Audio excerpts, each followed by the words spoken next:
আমি আজকে আবারও বসে পড়েছি একটা ফেলে দেওয়া জিনিস নিয়ে কিছু বানানোর উদ্দেশ্যে। আমি যখনই কিছু ফেলতে যাই মনে হয় সবই আমার কাজের। একটা ঔষধ খেয়ে ঔষধের বোতলটাও ফেলতে পারি না, জল খেয়ে জলের বোতলটাও ফেলতে পারি না। কোনো নতুন জিনিস আসলে আনপ্যাক করে সেই খালি প্যাকেটগুলোও ফেলতে পারি, মনে হয় সব আমার কাজে।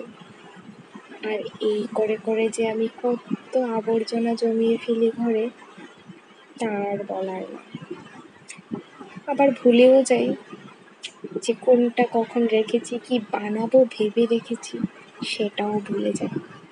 আবার যখন দেখতে পাই তখন যা ভেবে রেখেছিলাম, যা বানাবো ভেবে, তা হয়তো বানাই না, কিন্তু কিছু একটা বানিয়ে নিই মনে পড়লে।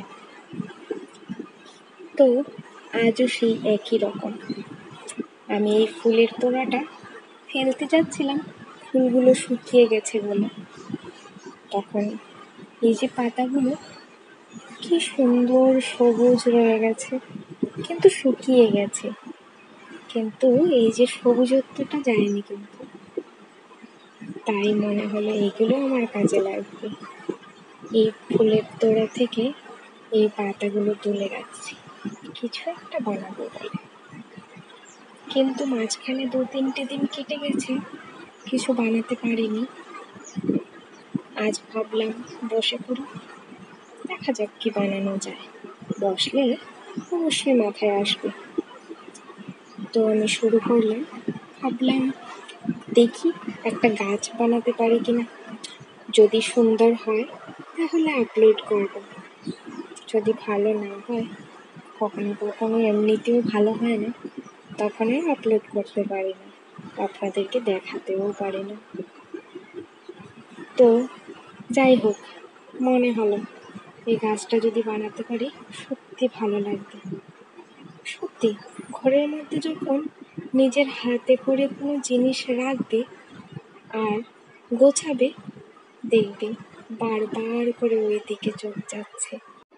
দেখবে যখনই ঘরে ফিরবে আর ওই দিকে চোখটা যাচ্ছে বারবার। কি যেন একটা অদ্ভুত আনন্দ তার মধ্যে।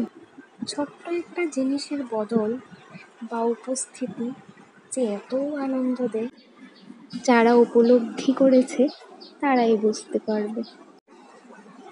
ভিডিওটা কেমন লেগেছে অবশ্যই জানাবে।